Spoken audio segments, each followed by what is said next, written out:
Bonjour à toutes et à tous. Alors aujourd'hui, j'ai envie de vous filmer une petite vidéo pour partager avec vous une proposition de rituel pour le sabbat de Samhain, autrement dit pour Halloween. Tout d'abord, quand effectuer ce rituel? À quel moment? Traditionnellement, et encore traditionnellement c'est un mot à utiliser avec des pincettes, mais qu'est-ce qu'on a l'habitude de faire? On fête Halloween la nuit du 31 octobre au 1er novembre. Il est dit que c'est le moment où le voile entre le monde des morts et le monde des vivants est le plus fin. Alors ça c'est vrai, c'est comme ça, je l'ai dit. Non, mais ce que je veux dire, c'est que l'idée que le voile entre les mondes est le plus fin, c'est quelque chose que vous pouvez vraiment garder dans votre pratique. Par contre, ne soyez pas trop attachés à cette date, au fait de vous dire, ben oui, le moment où le voile est le plus fin, c'est exactement à minuit, c'est exactement entre le 31 octobre et le 1er novembre. Ça, c'est pas spécialement vrai en fait. Dans la roue de l'année, on a 8 sabbats. Il y a 4 sabbats mineurs et 4 sabbats majeurs. Les sabbats mineurs, ce sont les équinoxes et les solstices. Eh bien, ces moments précis arrivent toujours aux environs de la même date, mais ils n'ont pas été arrêtés au 21 septembre, au 22 septembre exactement. En fait, chaque année, ils sont calculés par rapport à la position des astres dans le ciel. Donc, si vous voulez, c'est pas nous qui choisissons, c'est le mouvement des planètes qui choisit exactement quand ces sabbats ont lieu. Eh bien, les sabbats majeurs, en fait, c'est vraiment l'entre-deux. Donc ici, le sabbat de Samhain, c'est l'entre-deux, c'est entre l'automne et l'hiver. Et donc, si on calcule exactement la date entre le moment où, en 2023, a eu lieu l'équinoxe d'automne et aura lieu le solstice d'hiver, ben on n'est pas au 31 octobre en fait, on est plutôt vers le 5-6 novembre. Mais donc, ne soyons pas trop attachés à une date, simplement retenons qu'entre les équinoxes et les solstices, il y a ce moment qui représente l'entre-deux et que c'est cet entre-deux, ce in-between, comme on dit en anglais. Je me marre parce que je disais in-between tout le temps au boulot. Donc c'est presque une étiquette qui m'avait été collée sur la tête. Donc soit me dire que maintenant j'ai complètement changé de boulot et je vous parle de l'entre-deux, de l'entre-les-mondes, ça me fait rire. Mais soit. Donc ne soyez pas trop attachés à la date. Maintenant, si vous faites ce rituel tout seul chez vous et que vous avez envie de le faire exactement la nuit du 31 octobre au 1er novembre, mais allez-y, faites comme vous le sentez, faites ce qui vous fait plaisir. Par exemple, cette année, en 2023, moi je vais faire ce rituel en groupe et nous allons le faire le soir du mercredi 1er novembre.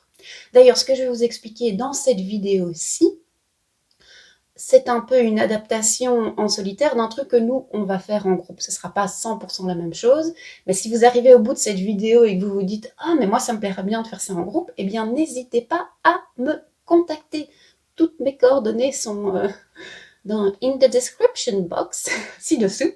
Donc, n'hésitez pas à me contacter. Mais pour ça, il faut d'abord que j'arrête avec mon blabla et que je vous explique en pratique ce que je vous propose de faire. Mais quand même, Halloween, tout ça, le mois d'octobre, c'est super lié aux sorcières, aux trucs qui font peur. Donc, malgré tout, même si le but premier de ce sabbat est en fait d'aller honorer nos ancêtres, il y a quand même un peu une couche supplémentaire de sorcellerie. Alors, première étape pour célébrer ce sabbat, c'est construire un autel en l'honneur de vos ancêtres. Sur cet autel, moi je vais dessiner une étoile à 5 branches. Alors l'étoile à 5 branches, historiquement parlant, est rattachée à plein de symboliques différentes. Pour ce rituel-ci, moi, ce que j'y attache comme symbolique, eh bien, ce sont les 5 éléments. Alors, pas les 5 éléments comme en feng shui ou dans d'autres disciplines. Les 5 éléments, pour moi, ce sont la terre, l'eau, l'air, le feu. Et le 5e élément, c'est l'éther, la quintessence. C'est la partie de nous qui reste toujours présente à travers toutes les dimensions, à travers le temps et l'espace. Pour moi, c'est ça le 5e élément. Alors vous allez dessiner ou mettre une étoile à 5 branches sur votre autel, et le plus important, c'est que la, la branche du dessus, ou la branche principale, vous la mettiez dans la direction du nord. Parce que le nord, c'est la direction de nos ancêtres. Et donc, quelque part, ici, on va mêler la symbolique de la quintessence, de l'éther, de spécifiquement nos ancêtres, puisque c'est ce qui reste vivant. Vivant n'est même pas un bon mot, en fait. C'est ce qui reste présent, c'est ce qui reste infini et qui traverse le temps, l'espace, les dimensions, la quintessence. Alors maintenant, tout a une quintessence. Mais ici, on va prendre le haut de l'étoile représentant la quintessence et on va la mettre dans la direction du nord, qui est la direction de nos ancêtres. Donc on va allier la quintessence avec nos ancêtres. Pourquoi je dis ça? Parce que tout a une quintessence en fait. Tout a entre guillemets une âme, pas juste les êtres vivants, absolument tout. Mais ici on va spécifiquement aller rendre honneur aux âmes de nos ancêtres, de nos défunts. Donc sur l'autel, les choses principales à mettre, c'est une étoile à 5 branches avec... C'est dingue, je n'arrive pas à... Chaque fois je bute sur ce mot. Avec la branche du dessus, ou la branche qui représente l'éther, qui pointe vers le nord. Alors dans cette direction-là, vous pouvez mettre des objets qui vous rappellent vos ancêtres. Alors, je dirais, ce sont spécifiquement des gens que vous avez connus ou des personnes de la famille dont vous avez entendu parler. Vous pouvez mettre des objets qui ont appartenu à ces personnes.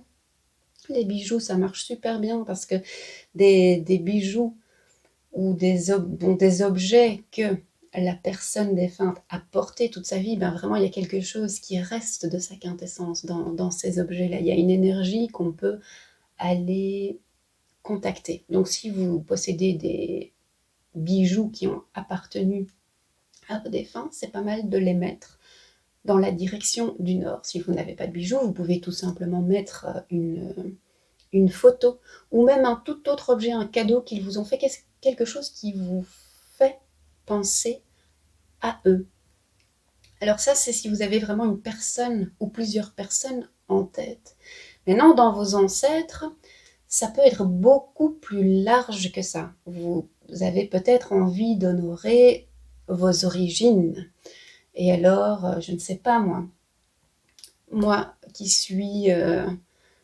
qui est la double nationalité, j'ai aussi la nationalité serbe, je pourrais décider d'honorer mes ancêtres d'ex-Yougoslavie et de mettre des objets qui me font penser à cette culture-là. Tout est possible en fait, tout est correct, tout est juste, tout est valide, vous faites comme vous en avez envie. Mais donc ici l'idée, première étape, c'est de faire un autel en l'honneur de vos ancêtres.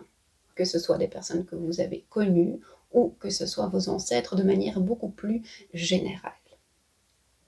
Alors, le soir, j'allais dire du 31 octobre au 1er novembre, mais le soir où vous avez choisi de faire ce rituel, parce que votre autel, vous le faites un peu quand vous voulez et vous le laissez dans votre salon ou dans votre chambre, là où vous avez fait, vous pouvez le laisser plusieurs jours, vous pouvez même le laisser pendant tout le mois d'octobre, tout le mois de novembre. Mais le moment où vous choisissez de faire ce rituel, je vous invite tout particulièrement à écrire votre intention sur un papier. C'est encore plus important que d'habitude. Alors vous prenez une feuille de papier et vous écrivez « En ce soir de rituel, en ce soir de célébration du sabbat, de Samhain, du sabbat d'Halloween. Mon intention est de rendre hommage et d'honorer mes ancêtres, tous mes ancêtres, et plus particulièrement, puis là vous notez tous les noms des personnes à qui vous avez envie de rendre honneur et que vous avez connu ou que vous n'avez pas connu mais dont vous avez entendu parler. Donc là vous écrivez la suite des noms, donc c'est une phrase générale mais vous rajoutez les noms en particulier auxquels vous avez pensé. Je suis ouverte à recevoir les conseils et les messages des esprits de mes ancêtres, si ceux-ci ont envie de partager quelque chose avec moi. Et ce, pour mon plus grand bien, leur plus grand bien et le plus grand bien de l'humanité. Voilà, ça c'est la phrase que je vous propose d'écrire. Je vais la noter aussi en commentaire de cette vidéo. Pourquoi est-ce que je rajoute pour mon plus grand bien, pour leur plus grand bien et pour le plus grand bien de l'humanité? C'est justement pour attirer à vous seulement des âmes qui vous veulent du bien. En fait, c'est une sorte de système de protection pour être sûr que les âmes que vous allez contacter, que les messages que vous allez recevoir sont vraiment des messages absolument bienveillants. C'est très important de le noter. Il suffit de le noter en fait. Le noter, posez vraiment cette intention, le noter noir sur blanc, eh bien, ça vous permet d'être protégé.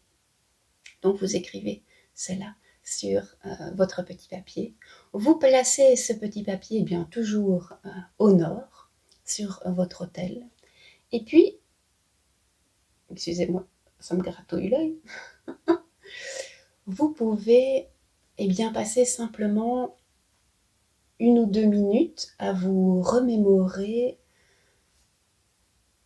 les chouettes souvenirs que vous avez avec vos ancêtres, avec les personnes de votre famille qui sont décédées, et vous les remerciez tout simplement pour tous ces bons moments passés avec eux. C'est l'occasion, je dirais un peu comme une prière, vous leur parlez tout haut, vous mettez vos mains sur votre cœur et vous êtes vraiment dans une énergie de gratitude, de remerciement et d'honneur en fait, de célébration de vos ancêtres. Ça, c'est la première partie qui est vraiment... Là, on ne demande pas encore des messages en fait. On est vraiment dans une position de gratitude et de rendre honneur. Ça, vous le faites comme vous le sentez en fait. Vous pouvez le dire tout haut, vous pouvez l'écrire sur un papier, vous pouvez tout simplement le ressentir dans votre cœur et exprimer, je dirais dans votre tête, ce que vous ressentez. Ça, c'est la première partie, entre guillemets, du rituel. La deuxième partie, et ça, c'est si les esprits sont prêts ou ont envie de partager quelque chose avec vous. Donc la deuxième partie, c'est d'aller demander vraiment des conseils ou des messages. Alors peut-être vous avez envie de poser une question particulière, vous l'avez déjà en tête et c'est très bien. Peut-être vous n'avez pas de question particulière et vous ne savez même pas quel ancêtre va venir vous parler. Je le répète et je le répète encore, ça peut être vraiment une personne que vous connaissez ou que vous avez connue plutôt, ça peut vraiment être aussi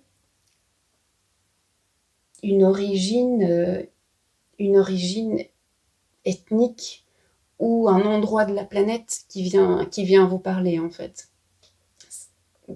d'où vous auriez des origines.